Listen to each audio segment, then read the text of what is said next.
आज गुरुवार अर्थात स्वामीवार दिनांक 6 मार्च 2025 नवीन वर्षाची नवलाई आता संपत चाललेली आहे.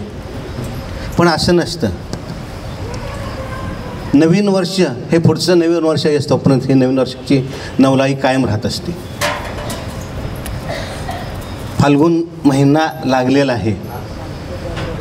मराठी महिना फाल्गुन हा शेवटचा महिना हा सुरू झालेला आहे आणि अजून 15 दिवसांनी साधारणतः फाल्गुन संपेल, चैत्र पालवी येईल, पुन्हा नवीन वर्षाची सुरुवात होईल, नवीन संवत्सर सुरू होईल. आणि हे संवत्सर जे होतं, जोशी काका जास्त सांगू शकतील, क्रोधी नाम संवत्सर ते संपेल. श्री स्वामी समर्थ. व्यासपीठावर सर्व मान्यवरांचं आगमन झालेलं आहे. आपण त्यांचं टाळ्यांच्या गजरात स्वागत करूया. आज ह्या ठिकाणी आवर्जून श्रीवर्धनचे दीपकराव जोशी काका इथं म्हणजे स्वामी सेवेतील थोर अधिकारी, त्या मार्गातील थोर अधिकारी ज्यांचं नक्षत्रांचं बेट श्रीवर्धनला आहे, ते जोशी काका इथं आलेले आहेत. त्यांचं आज आपल्याला इथं दर्शन होत आहे. हे आपलं सगळ्यांचं भाग्य आहे. त्यांचंही आपण टाळ्यांच्या गजरात स्वागत करूया.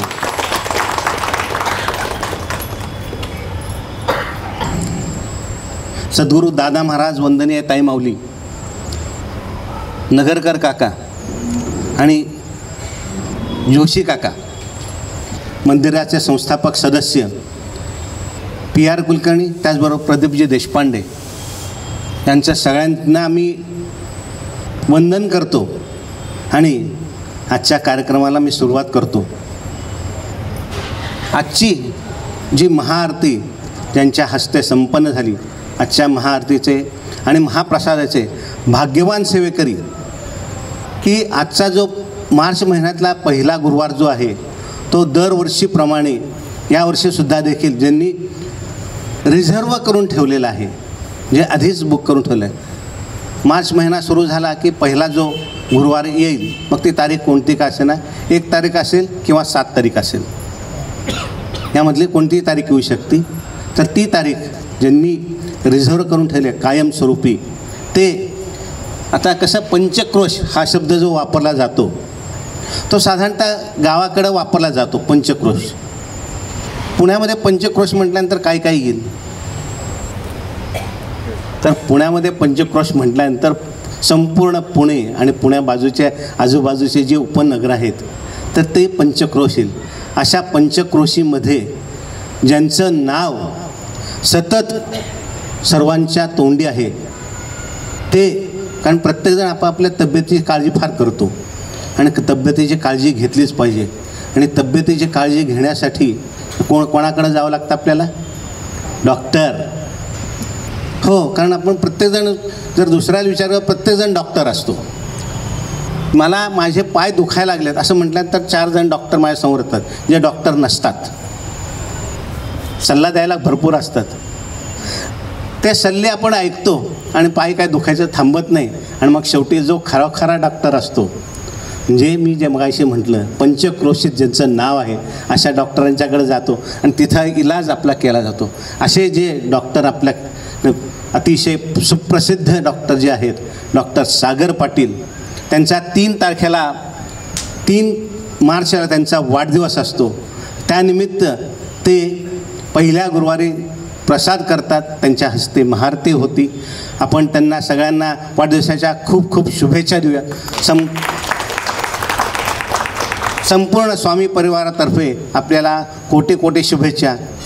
आपलं यश, आपली कीर्ती असंच वृद्धिंगत राहो, अशी ही स्वामीची आणि सर्वांच्या तर्फे मी प्रार्थना करतो. आणि सद्गुरूंना मी विनंती करतो की आपण डॉक्टर सागर पाटील आणि त्यांच्या मातापिता यांचा इथं सत्कार करूया. त्यांना मी इथं आमंत्रित करतो. सद्गुरूंनी कृपया त्यांचा सन्मान करावा. श्री स्वामी समर्थ.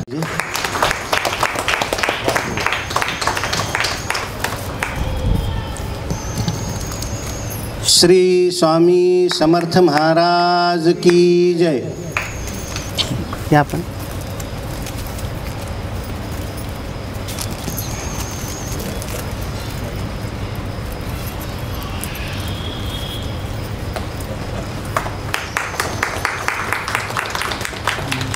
श्री स्वामी समर्थ महाराज की जय.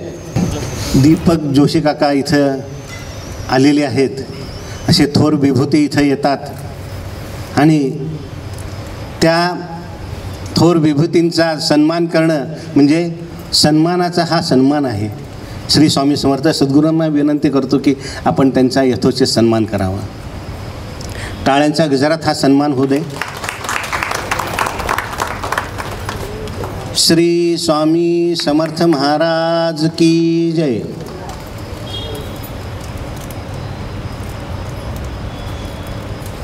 श्री स्वामी समर्थ. मान्यवरांना मी विनंती कर कृपया आपलं आसन ग्रहण करावं. श्री स्वामी समर्थ. डॉक्टर सागर पाटील. तर वेगळं सांगायची काय खरं गरज नाही. मी जोशी काकांना इथं आमंत्रित करतो. कृपया आपण 2 शब्द इथं डॉक्टरांच्या विषयी बोलावेत. श्री स्वामी समर्थ. आजचे जे आरतीचे मानकरी आहेत श्री सागर पाटील आणि त्यांचे आई बाबा.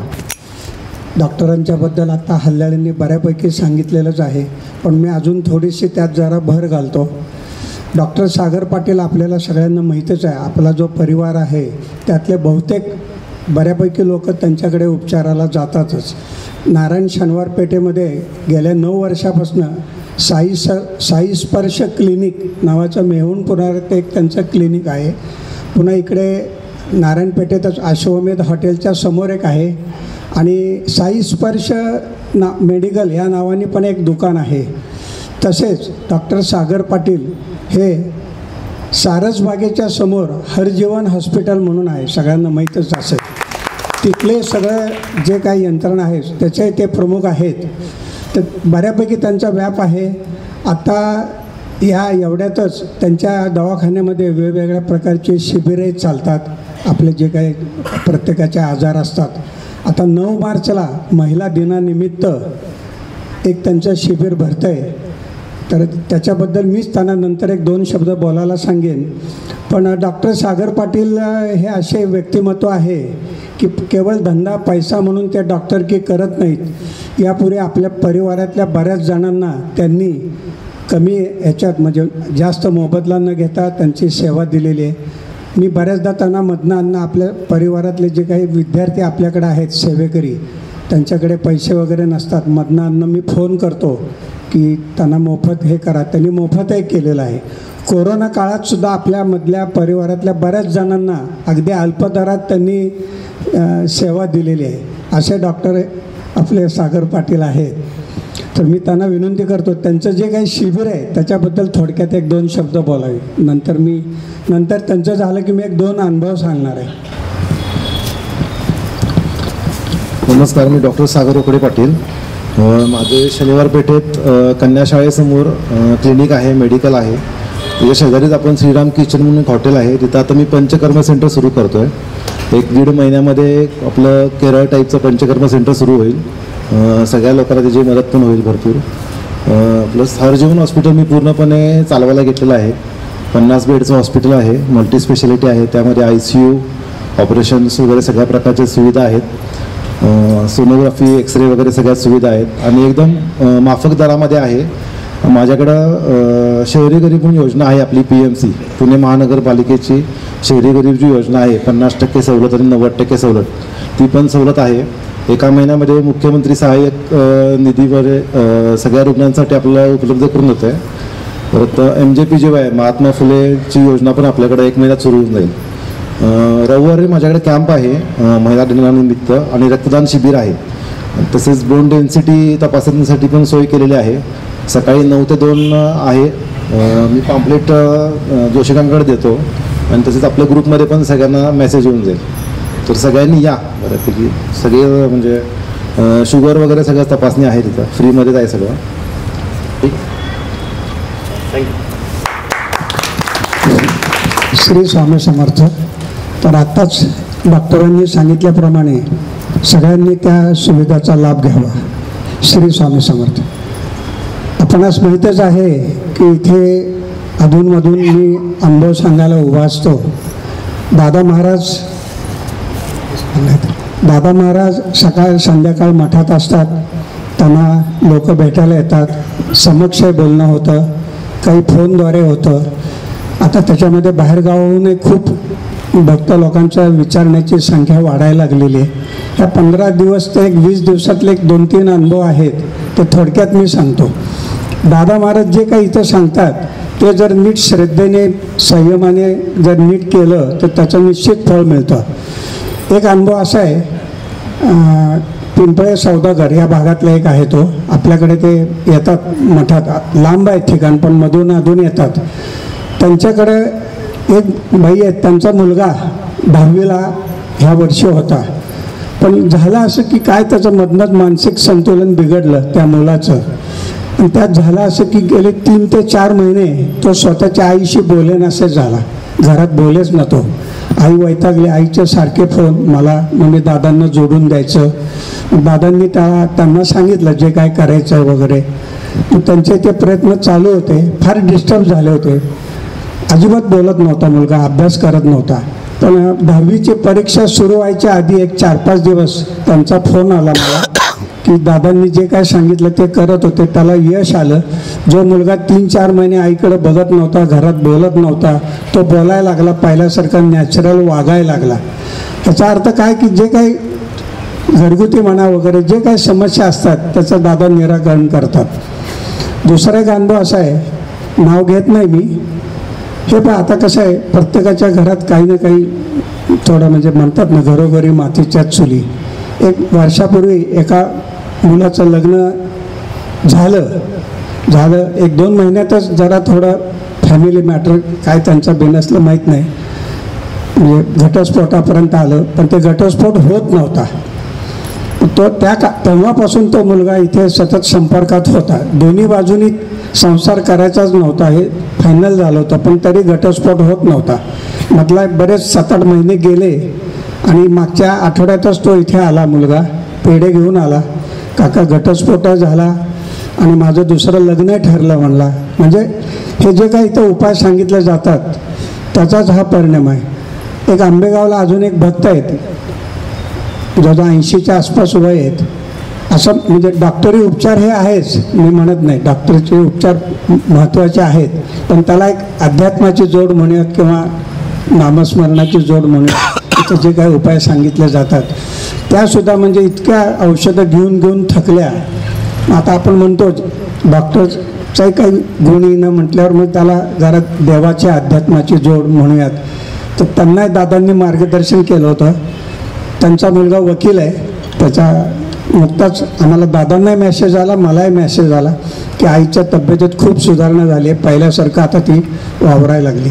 सांगायचं तात्पर्य काय की इथं या, नामस्मरण करा, इथं सगळं काय चालतं. मी नेहमी म्हणतो जे काय आपल्या मठात चालतं, दादा महाराजांचं जे काय कार्य चालतं त्याचा सगळ्यांनी अनुभव घ्या.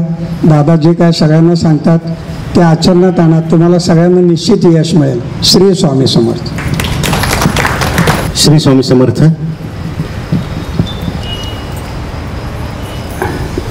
दीपक जोशी काका या ठिकाणी आलेले आहेत.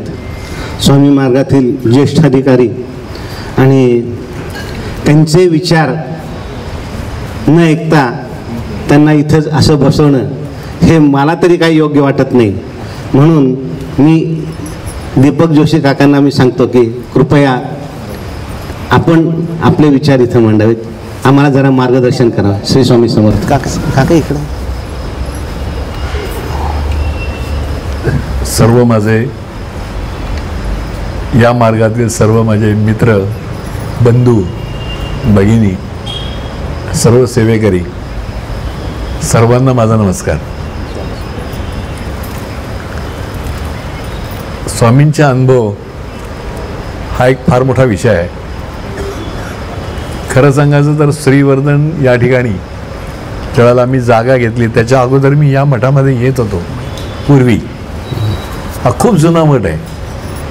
त्यावेळेला माझ्या ज्या गुरु आई होत्या अगस्त्य आई, मला असं वाटतं बऱ्याच जणांना माहितीही असतील त्या. तर त्या आणि आम्ही पुण्यातले बरेच स्वामींचे मठ त्यावेळेला 96, 97, 98ला फिरायचो आम्ही आणि तिथे जायचो. आम्ही इथं पण यायचो आणि इथे एक चहाची टपरी होती छोटीशी, फुटक्या कपातनं चहा प्यायचो आम्ही त्यावेळेला इथे. आणि अशा मठ आज मी कित्येक वर्षांनी परत इथं आलो आहे. तो आजचा योग असा आला की आमचे खास मित्र आहेत शरदराव नगरकर, की जे आईंपासनं माझे मित्र आहेत ते, आणि त्यांनी सहज मला फोन केला आज.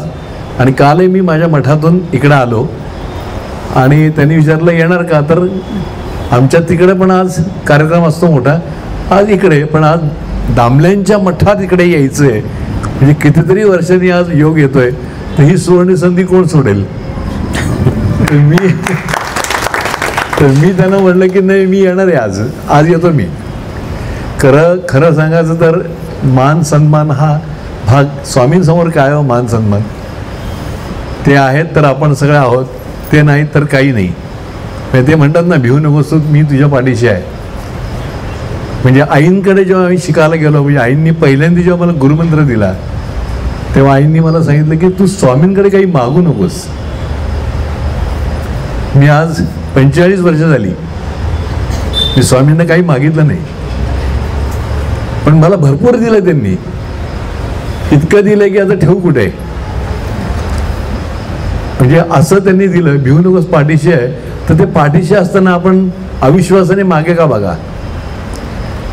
मी आयुष्यामध्ये स्वामींना फक्त एकच गोष्ट मागतो की तुमचे दोन्ही हात माझ्या डोक्यावर ठेवा आणि तुमचे दोन्ही पाय माझ्या हातात द्या आयुष्यभर, म्हणजे मला सगळं मिळालं. मुद्दाम मागायची काही गरज नाही आहे.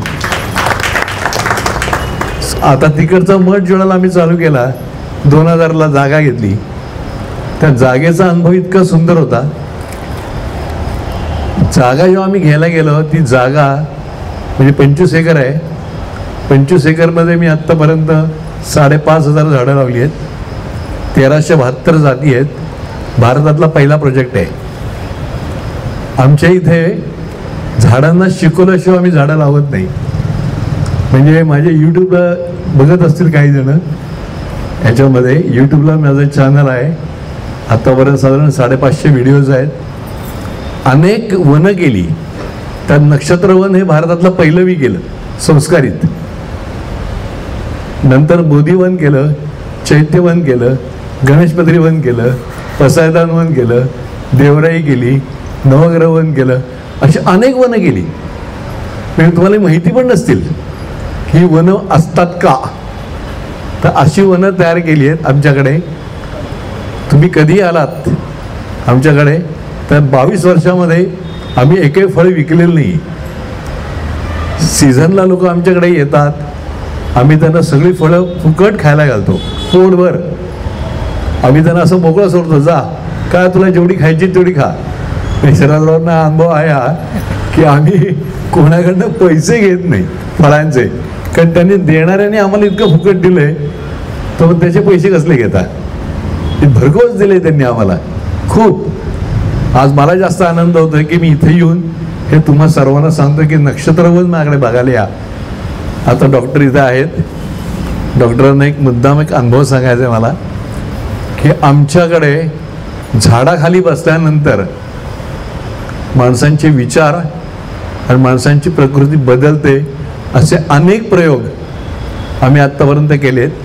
भारतातले अनेक मोठे टॉप सायंटिस्ट लोक आमच्याकडे रिसर्चला येतात आणि झाडांवरती आम्ही रिसर्च करतो. झाडं गप्पा कशी मारतात, झाडं रडतात कशी, झाडं एकमेकांशी कशा गप्पा मारतात, झाडं तुम्हाला कसं सांगतात, हे सगळे प्रयोग आमच्या इथे केले जातात.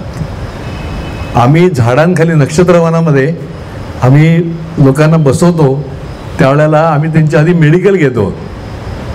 ही अंधश्रद्धा नाही बरं का, ही श्रद्धा आहे. अंधश्रद्धा एकदम वेगळी.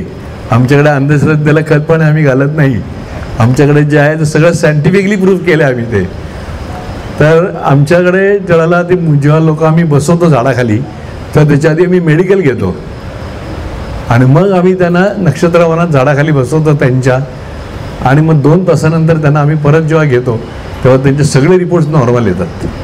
वा, हे असे आता आम्ही 600 प्रयोग केलेत आत्तापर्यंत. अनेक मोठे सायंटिस्ट लोक आमच्याकडे रिसर्चला येतात, अनेक फॉरेनर्स लोक आमच्याकडे झाडांखाली बसण्यासाठी येतात. तुम्ही आमच्याकडे या, आमच्या झाडांना मिठी मारा. आमची झाडं तुमच्याशी काय गप्पा मारतायत. श्रीवर्धनमध्ये कोणालाही विचारत ना स्वामी मठ कुठे आहे, सगळ्यात मोठा. म्हणजे मला असं वाटतं भारतामध्ये एवढा मोठा मठ कदाचित आमचा असू शकेल, कारण 25 एकरमध्ये येतो. आणि त्याच्यामध्ये आणि विशेषतः सगळी झाडं ही आम्ही शिकवली आहेत. म्हणजे झाडं, म्हणजे मी अभिमानाने सांगतो की माझी सगळी झाडं एज्युकेटेड आहेत. त्याचं कारण असं की आम्ही झाडांची शाळा घेतो. झाडं जेव्हा लावायची असतात तेव्हा 21 दिवस झाडांची शाळा घेतली जाते आणि प्रत्येक झाडाच्या बारक्या रोपाला सांगितलं जातं की तुझं हे नाव काय आहे, तुझा निसर्गाला काय उपयोग आहे. मग तुझ्या फळांचा आहे का, तुझ्या फुलांचा आहे का, तुझ्या सालीचा आहे का, तुझ्या मुळाचा आहे का, आणि तुझं हे नाव का ठेवलं आहे, तुला हे नाव का दिलं आहे. आणि मग त्याची आम्ही हजेरी घेतो आणि झाडांशी आम्ही गप्पा मारतो. लहानपणापासून आम्ही त्यांना शिकवतो. ते शिकवत असताना झाडांचा संस्कार करताना धन्वंतरीचा मंत्र, गायत्रीचा मंत्र, पुरुषसूक्त, विष्णू सहस्रनाम असे संस्कार झाडांवर केले जातात. आणि ती झाडं नंतर आम्ही 21 दिवसानंतर आम्ही जागेवर लावतो. तुम्ही आमच्याकडे बघायला या. आमची सगळी झाडं खूप सुंदर शिकलेली आहेत बरं का. एकही झाड आमचं आडणी नाही आहे. त्यामुळे तुम्ही त्यांच्याशी गप्पा मारू शकता छान प्रकारे. तर ज्यांना यायचं आहे त्यांनी नक्की या.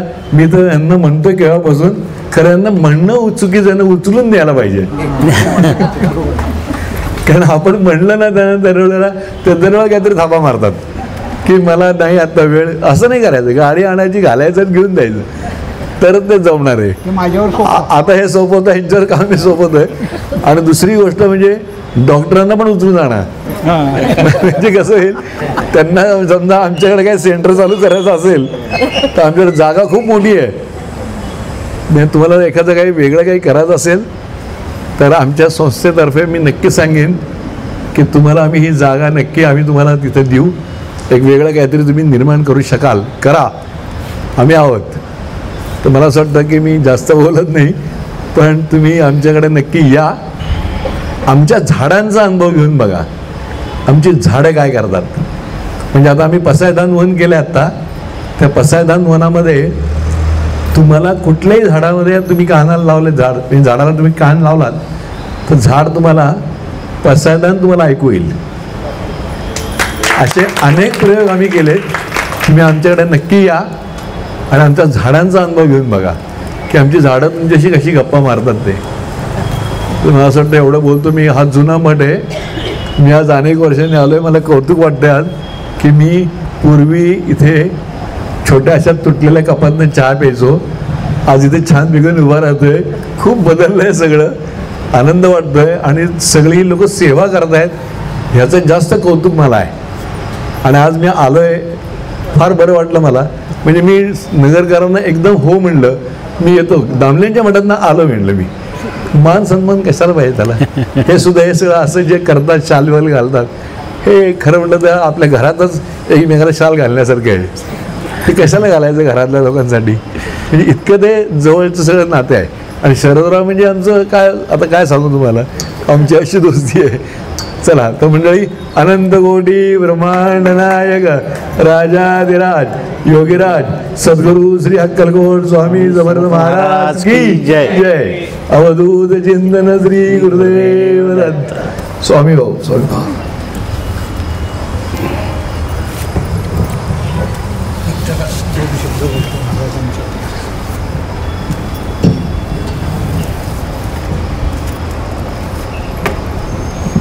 स्वामी समर्थ. आत्ता जे जोशी काकांनी सांगितलं तर तो सगळा योग स्वामी समर्थांच्यामुळे आला. खरं सांगायचं तर एक तर मी माझ्या अंगात जरा उत्सुकता असते की कुठे स्वामींचं कुठे स्थान आहे का, कुठे कार्य चालू आहे का. त्या ह्याच्यामध्ये एक साव नावाचे ग्रस्त माझ्या घरी अचानक आले. म्हणजे योग कसा असतो ते सांगायचं तुम्हाला. तर ते कसे आले, तर माझे एक स्नेही मुंबईला गेले होते आणि मुंबईहून येताना एकाच बाकावर मी शेजारी बसले होते. त्यांनी त्यांना विचारलं, तू आता कुठे जाणार? तेव्हा मी डेक्कनवर जाणार आहे. पूनमच्या शेजारी त्यांचं हे आहे, इमारत आहे, पिंगळे त्यांचं आडनाव. तर ते म्हणाले, पण त्याच्या आधी म्हणे मला एका अलीकडे संभाजी पार्कच्यासमोर मला जायचं आहे माझ्या स्नेहांच्याकडे, तर आपण तिथे जायचं का? तेव्हा मग मी आलं तर चालेल का? तेवढं असं काय विचारतं, त्यांना नक्कीच आनंद वाटेल. त्याप्रमाणे ते दोघे माझ्याकडे आले आणि आमच्या इतक्या गप्पा रंगल्या की हे 2 तासापूर्वी यांची माझी ओळख झाली आहे हे पूर्ण विसरून गेलो मी.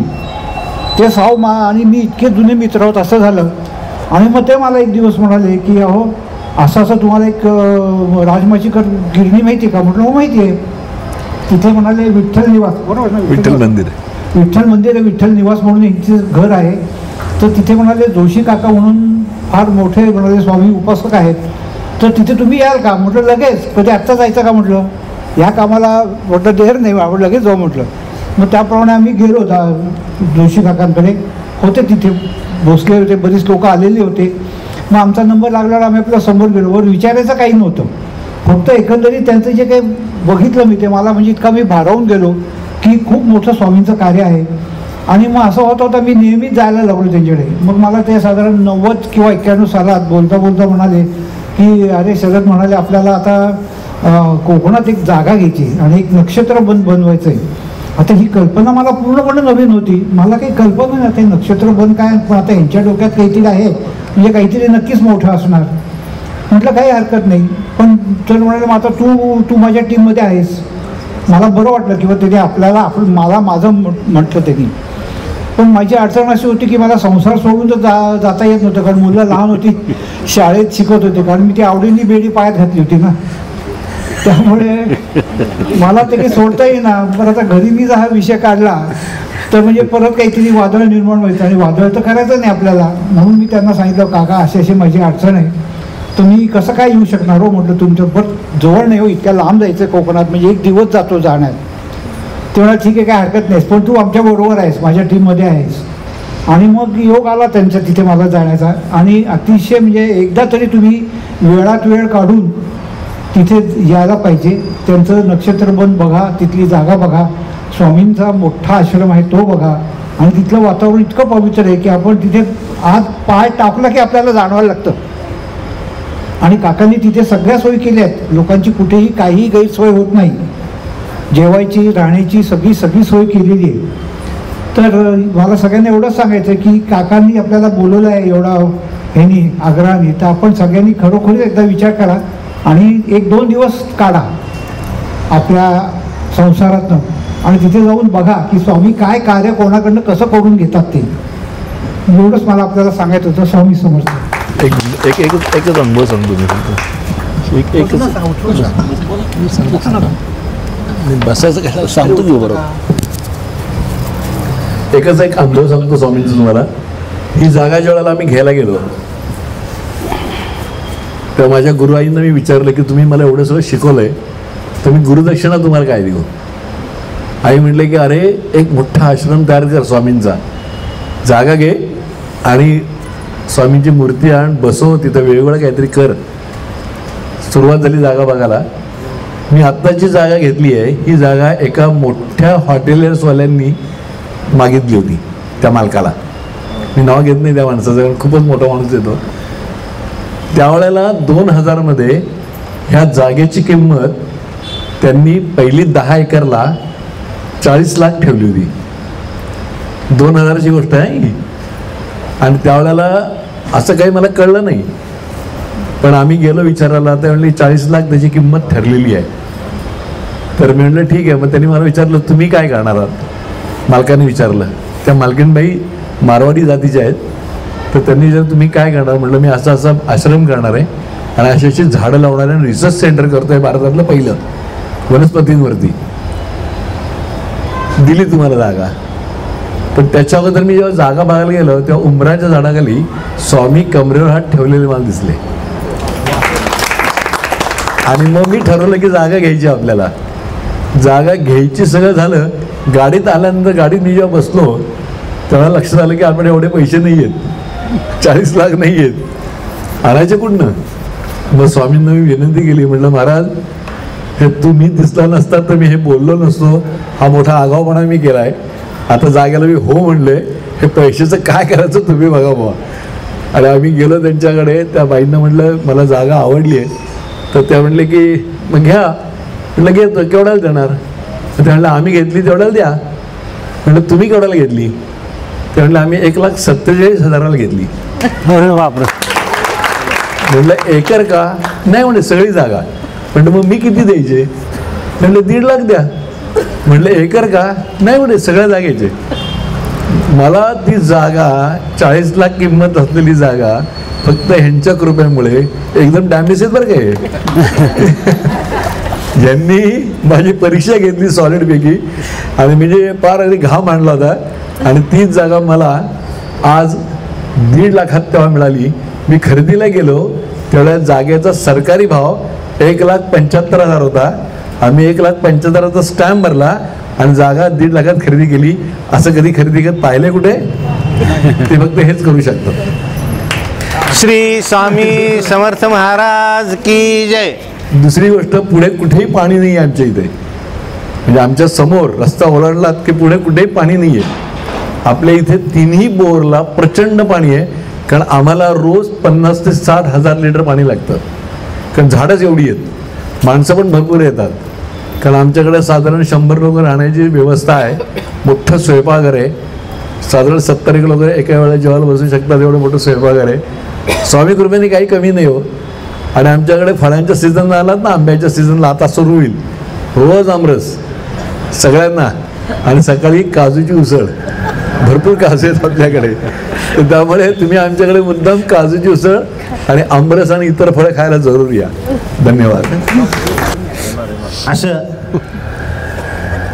श्री दीपक जोशी काका, स्वामी समर्थ मार्गातील ज्येष्ठ अधिकारी आणि त्यांचं नक्षत्रबन, त्यांनी त्यांचं वर्णन केलेलं आहे. मला वाटतं प्रत्येकाच्या मनात असं आलं असेल की आपण कधी एकदा तिथं जातोय. फळांचा राजा आंबा, रोज आमरस. अरे वा वा, कसं छान चित्र दिसतंय. इकडं आमरस आहे, इकडं काजूगराची उसळ आहे, आणि काय भरपूर काही आहे. असेल, जे काय काय असेल मनामध्ये, जे जे असेल. आणि पसायदान वन जे म्हणतात, तर त्याच्यामध्ये आहे जो जे वांछील तो ते लाभो. नक्की आम्ही सगळेजण येणार. श्री स्वामी समर्थ, श्री स्वामी समर्थ. आता सद्गुरू दादा महाराज आणि अमृतवान. श्री स्वामी समर्थ. श्री स्वामी समर्थ. सामुदायिक जप घेऊन आपण सुरुवात करू कार्यक्रमाची. इच्छित दाता सकल कार्य सिद्ध करता, सकल दुःख हरता, श्री स्वामी समर्थ नमो नमः स्वाहा. इच्छित दाता सकल कार्य सिद्ध करता, सकल दुःख हरता, श्री स्वामी समर्थ नमो नमः स्वाहा. इच्छित दाता सकल कार्य सिद्ध करता, सकल दुःख हरता, श्री स्वामी समर्थ नमो नमः स्वाहा. इच्छित दाता सकल कार्य सिद्ध करता, सकल दुःख हरता, श्री स्वामी समर्थ नमो नमः स्वाहा. इच्छित दाता सकल कार्य सिद्ध करता, सकल दुःख हरता, श्री स्वामी समर्थ नमो नमः स्वाहा. इच्छित दाता सकल कार्य सिद्ध करता, सकल दुःख हरता, श्री स्वामी समर्थ नमो नमः स्वाहा. इच्छित दाता सकल कार्य सिद्ध करता, सकल दुःख हरता, श्री स्वामी समर्थ नमो नमः स्वाहा. इच्छित दाता सकल कार्य सिद्ध करता, सकल दुःख हरता, श्री स्वामी समर्थ नमो नमः स्वाहा. इच्छित दाता सकल कार्य सिद्ध करता, सकल दुःख हरता, श्री स्वामी समर्थ नमो नमः स्वाहा.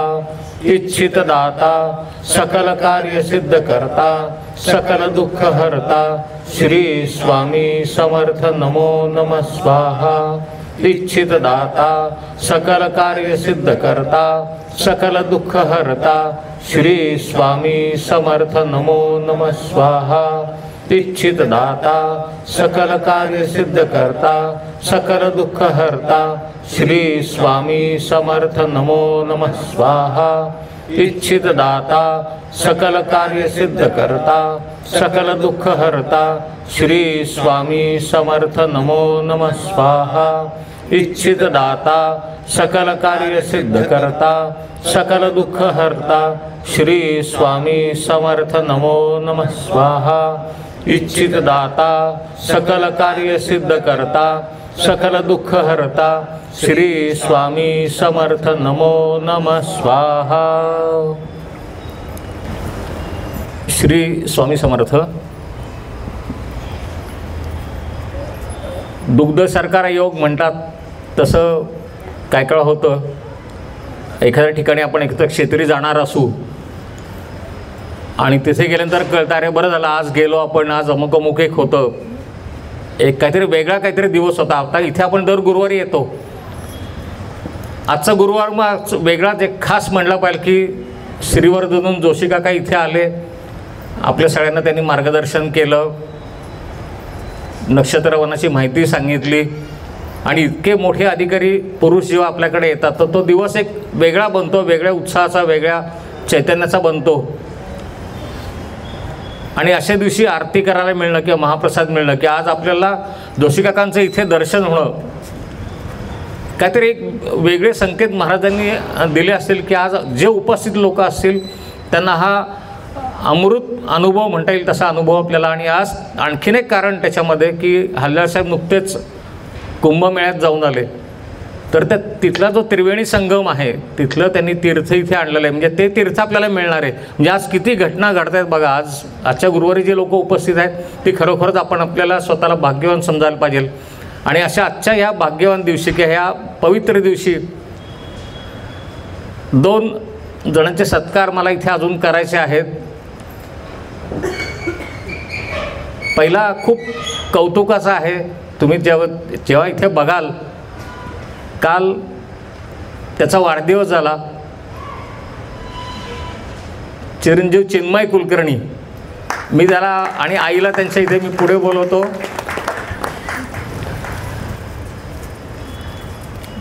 या त्याचा वाढदिवस होता काल. हां श्री स्वामी समर्थ महाराज की जय. आपण बघितलं असेल चिन्मय आपल्या पालखी सोहळ्यामध्ये अतिशय उत्तम ढोलकी वाजवत साथ करत असतो, डमरू चांगला वाजवतो, चित्र चांगली काढतो.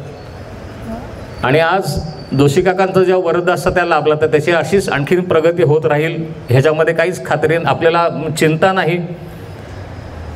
दुसरा सत्कार आहे आपल्या शेजारी जे उभे आहेत ह्याच मार्गातले आणखीन मोठे अधिकारी व्यक्ती, कालच त्यांचाही काल वाढदिवस झाला, तर त्यांच्याबद्दल आता वेगळं काहीच सांगायला नको. परिवारातले म्हटल्याप्रमाणे एक परिवारामध्ये पण ज्येष्ठ असतात, त्या ज्येष्ठांचा आपण घरी पण वाढदिवस करतो, हे आपला हा परिवारच आहे. तर त्या परिवारामध्ये भेटवस्तू आदानप्रदान हे आवश्यक आहे. तर नगरकर काकांना एक छोटीशी आपल्या मंडळातर्फे भेट. श्री स्वामी समर्थ महाराज की जय. दृश्य बघण्यासारखं आहे. 3 महान विभूती इथे आपल्याला दिसत आहेत. 2 डोळ्यात सांगून घ्या. त्रिमूर्ती आहेत बघा इथे, ब्रह्मा विष्णू महेश बघा, आणि ताई माऊली सुद्धा दिसतात आपल्याला. श्री स्वामी समर्थ. म्हणजे तुम्हाला माहिती आहे माझ्या आयुष्यामध्ये अनेक लबाड माणसं आली, हे तर पहिले आले, नंतर हे पण आले, आणि लबाड माणसांची मांदियाळीच माझ्या आयुष्यात आहे. तर आज त्यांचा सत्कार मला करायला मिळतोय, फार चांगली गोष्ट आहे. स्वामी समर्थ. श्री स्वामी समर्थ. आता बराच वेळ विषय चालला होता डॉक्टर आणि अध्यात्म म्हणता येईल फार तर. डॉक्टरांच्याकडनं सुद्धा काही ज्याला त्यांच्या हाताबाहेर एखादी गोष्ट जाते तर परमेश्वर कसा धावून येतो, आणि परमेश्वर आहे. जे लोक मानतात परमेश्वर नाही आहेत त्यांच्यासाठी सुद्धा तो आहे, त्यांच्यासाठी सुद्धा तो काम करतो, त्यांना सुद्धा या संकटातनं बाहेर काढतो. फक्त त्याचं नाव कुठेतरी तोंडी यायला पाहिजे. गोष्ट सांगतो त्याबद्दल एकच. बरेचशा आता जे आध्यात्मिक पुस्तकं आपण बघतो, आध्यात्मिक पुस्तकाचे खूप जणं लिहितात, काही ना काहीतरी लिहित असतात. गोंंदवलेकर महाराजांच्यावरती एक जणांनी लिहिलेलं पुस्तक होतं. त्याचे लेखक काय, आता ते आपण एखादं नाव आपण काही ठरवू. त्या लेखकांना एक दिवस फोन आला. एका स्त्रीचा फोन होता. थोडंसं रडवेल्या आवाजात ती बोलत होती. ती सांगत होती की मी अमुक अमुक दवाखान्यामध्ये मी आत्ता मला दाखल करून घेतलेलं आहे आणि मला अमुक अमुक आजार आहे. तर काय आजार आहे? तर तिला जो स्त्रियांना नेहमी होतो तो छातीचा त्यांना कॅन्सर झालेला असतो आणि बराचसा त्याच्यामध्ये तो कॅन्सर पुढच्या स्टेपला आहे म्हणतात. त्यांनी सांगितलेलं असं ह्याच्यातनं जगेन की नाही मला माहिती नाही. नवरा आहे, मुलगा आहे, मुलाचं लग्न व्हायचं आहे, मुलगा इंजिनियर आहे, त्याला अजून नोकरी लागायची. मी जर का आत्ताच गेले, नवऱ्याला तर माझ्या अजून चहा पाणी पण काही करता येत नाही घरामध्ये, कसं होईल त्यांचं? मला काही मार्ग नाही का माझ्याकडं, काही वाचू शकेन का नाही मी? तर तो लेखक असतात ते म्हणतात की माझा तुम्हाला नंबर तुम्हाला कोणी दिला? पण तर माझ्या हातात ती बाई म्हणते एक पुस्तक आहे. तर पुस्तकावर गोंंदवलेकर माझं चित्र आहे, आतमध्ये लेखक आणि तुमचा तो फोन नंबर मला एका मैत्रिणीने दिला. तुम्ही ते काय लिहिलेलं आहे त्या महाराजांच्याबद्दल वगैरे, तर मला काही त्याच्यात तसा काही इंटरेस्ट नाही म्हणते, मला काय त्यात रस नाही, मी अध्यात्मामध्ये मी काय नाही आहे. आमचं संपूर्ण कुटुंब देव धर्म असं काही मानत नाही. मी स्पष्ट सांगते तुम्हाला. डॉक्टरांनी मला असं सांगितलेलं की आता हे जे काय दिवस आहेत थोडेफार देवधर्मात घालवा. मग थोडेफार म्हणजे किती दिवस आहेत माझ्याकडं? डॉक्टर काही सांगत नाही आहेत. शेवटी कॅन्सर येतो, कधी उफाळून येईल काही सांगता येत नाही. पण मला तर एवढंच विचारायचं की आत्ता जर का मी ह्या देवधर्माच्या ह्याच्यात जर का मी आले, मला काही करावंसं वाटलं तर ते लेखक म्हणतात की ठीक आहे बघू आपण, पण तुम्हाला हे कुठेतरी मान्य करावं लागेल. देव आहे, राम आहे, अमुक आहे. तर ती जरा ते रामाचं नाव घेतलं ते आणखी चिडती. ती म्हणली रामावर तर माझा अजिबात विश्वास नाही.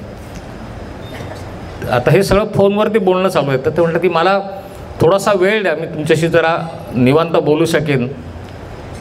मी जर आता गडबडीत आहे, मी तुम्हाला उद्या अमुक अमुक वाजता फोन करतो. ती म्हणते चालेल, मी इथे दवाखान्यामध्ये मला भरपूर वेळ आहे म्हणते. रामायणाचा विषय निघाला. रामायणामध्ये बरेचसे तुम्ही वाचलं आहे, तुम्ही काल जे म्हणत होता तर रामावरती विश्वास नाही वगैरे असं, पण तुम्हाला तारणारा तोच आहे याच्यामध्ये. जर का तुम्ही 1% तरी विश्वास दाखवलात. ती म्हणती नाही नाही मला नकोच ते राम नको आणि कोणीच नको म्हणली. मी कसं वाचेन? हे सगळं सोडून द्या, मला काय पूजा बिजा काय जमणार नाही आणि आमच्या घरचे तर नाहीच म्हणली. नवरा पण ऐकणार नाही, मुलगा तर नाहीच ऐकणार. मग ते लेखक म्हटलं ठीक आहे ना, मी तुम्हाला एक पुस्तक पाठवतो, ते फक्त रोज एक त्यातलं पान वाचा परत.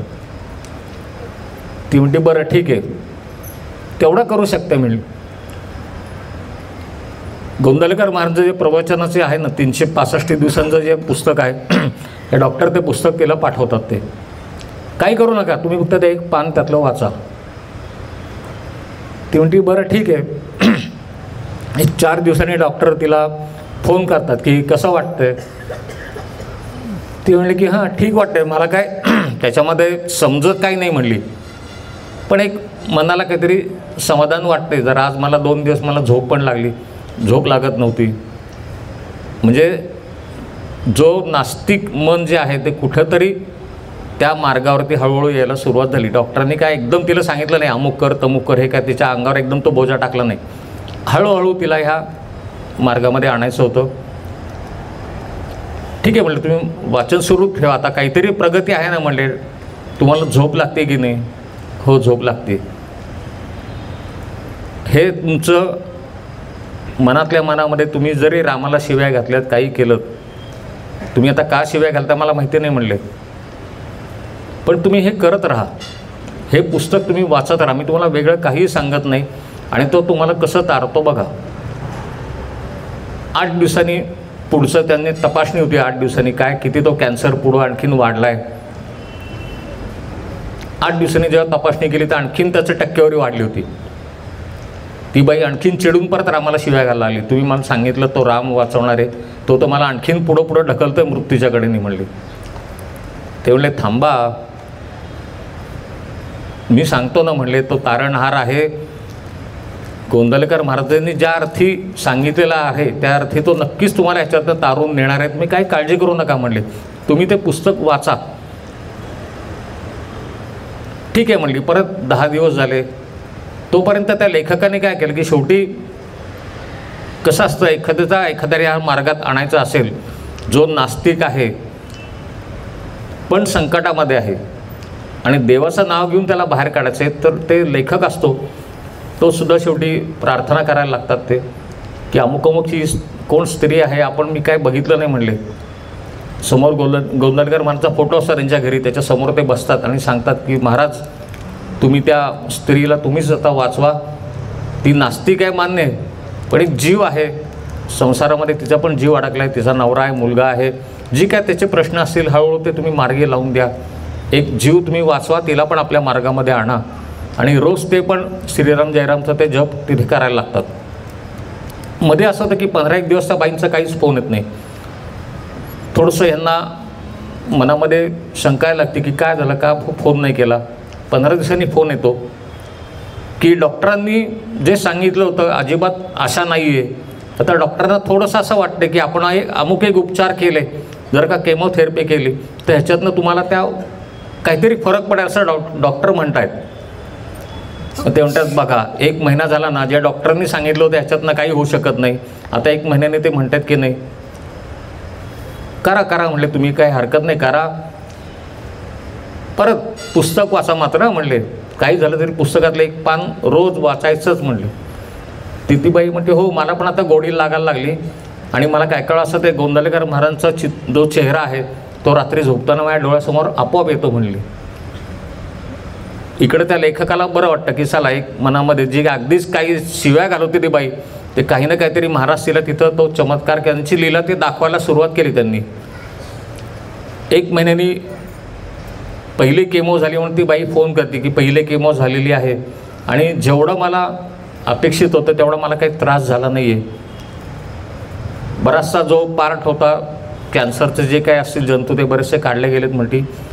आणि 1-2-3 केमोनंतर एखाद्यास मला घरी सोडतील. मला खूप उत्सुकता आहे आता ते पुढची केमो कधी करतील ते.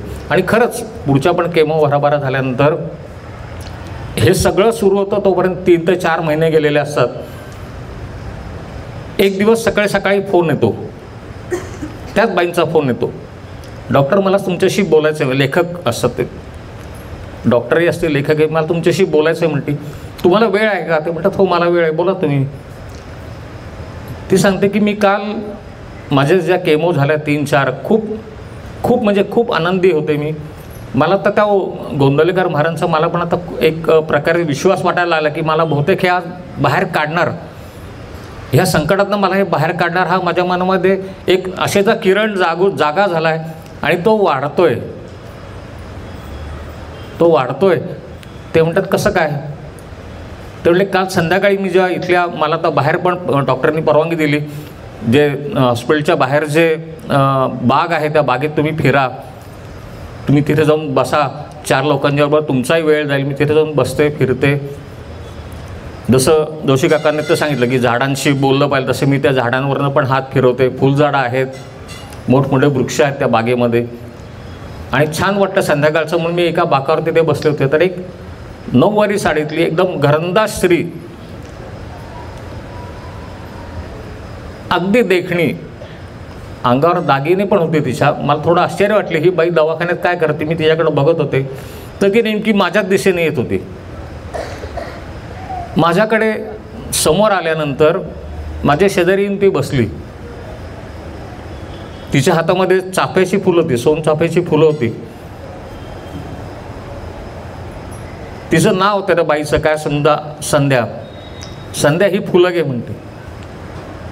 तर म्हणे मी चमकले, माझं नाव कसं काय ओळखलं? अगं काय नाही, संध्याकाळी मी आले ना म्हणली, मग तुझं नाव म्हणून मी संध्या, माझ्या डोक्यात म्हणून संध्या.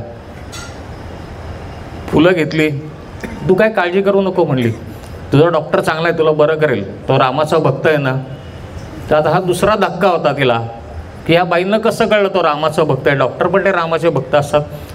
जेव्हा त्या केमो सुरू असतात तिथे त्या ऑपरेशन थिएटरमध्ये श्रीराम जयरामचा जप लावलेला असतो. अगदी तू पूर्ण ठणठणीत बरी होशील, तुला हा जो आजार झाला ना म्हणली ह्याच्यातनं बरी होशील तू, हा सगळा मोठा आजार आहे तो सगळा निभावला जाईल. तिसरा धक्का, आता हिला कसं कळलं मला कुठला आजार आहे, मोठा आजार आहे का काय ते म्हणली. हे सगळं बोलून म्हणली ती बाई म्हणली की सगळं झालं की तू एकदा गोंधळाला जाऊन ये बरं का. आणि ती उठून चालायला लागली. मला काही ती पुढचं काही ती कोण काय मला काही संधीच दिली नाही विचारायची, म्हणजे ती गेली निघून. मग डॉक्टर म्हणले तुम्ही नाव बाई का विचारलं, ती म्हणली विचारलं पण जातात ना एवढंच म्हणले की काही म्हणे लोक मला काही गणूबाई म्हणतात, काही रमाबाई म्हणतात.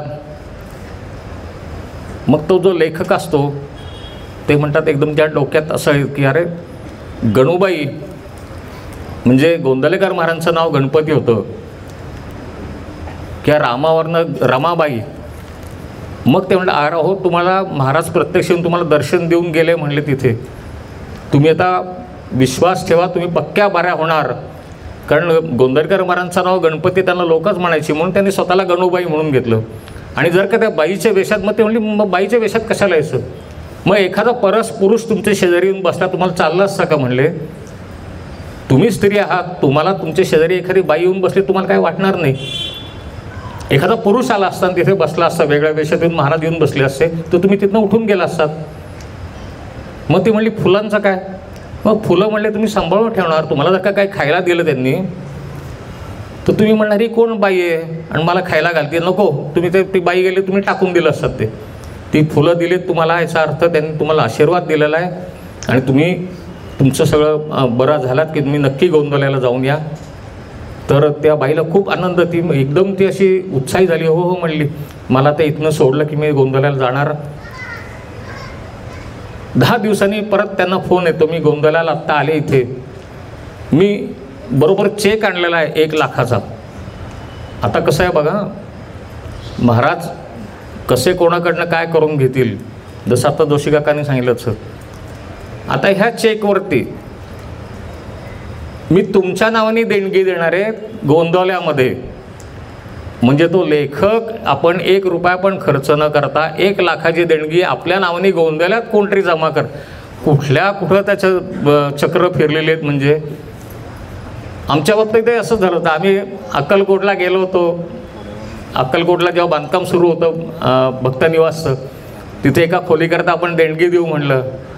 आम्ही देणगी द्यायला जायच्या वेळेला त्यांनी सांगितलं की देणगी कोणाच्या एकाच्याच नावाने जमा होईल. आणि देशपांडे होते, PR होते, त्यांनी सांगितलं द्या दादांच्याच नावाने द्या म्हणले तिथे. म्हणजे एवढी सगळी मोठी देणगी फक्त माझ्या नावाने तिथे जमा झाली आणि विजय दामले त्या खोलीला नाव लागलं. पण त्याच्या पाठीमागे ही लोक होते. आज गोंदवल्यात जर का त्या डॉक्टरांचं काय त्या लेखकाचं नाव तिथे 1 लाख रुपये देणगीदार म्हणून लागलं आणि त्यांनी केलं काय तर फक्त नामाचं महत्त्व काय एवढंच त्यांनी सांगितलं. कारण गोंदवलेकर महाराजांचं पुस्तक त्या बाईंना वाचायला दिलं. म्हणजे नाम कसं वाचवतं आणि कोणाचं कुठं नाव लागतं, अगदी हा कलियुगातला ही किस्सा आहे. हा त्या लेखकाला काही न करता 1 लाख रुपयाची देणगी त्याच्या नावावर तिथे जमा झाली. त्या बाईंचा जीव वाचला. कशामुळं तर फक्त नामामुळं. म्हणून आपण दरवेळेला सांगतो की इथं आलात की फक्त नामस्मरणावरती आपला भर असतो. आणि दुसरी गोष्ट म्हणजे अन्नदान, जे गोंदवल्यामध्ये पण होतं आणि जे आपल्या इथे पण चालू आहे. जर का पुढचे काही गुरुवार कोणाला इथे महाप्रसाद करायचा असेल तर आपले जोशी काका इथे असतात, त्यांच्याशी संपर्क साधू शकता.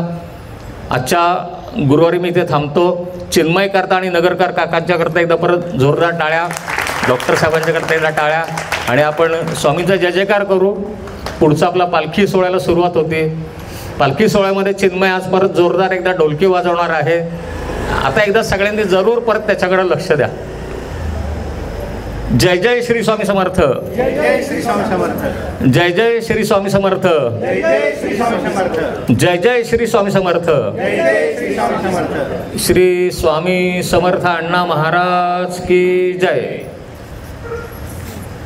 त्रिवेणी संगमावरचं तीर्थ घ्यायला विसरू नका. आपल्याला इथून बाहेर पडताना ते तीर्थ मिळणार आहे. सगळ्यांनी आठवणीने मागून ते तीर्थ घ्यावं.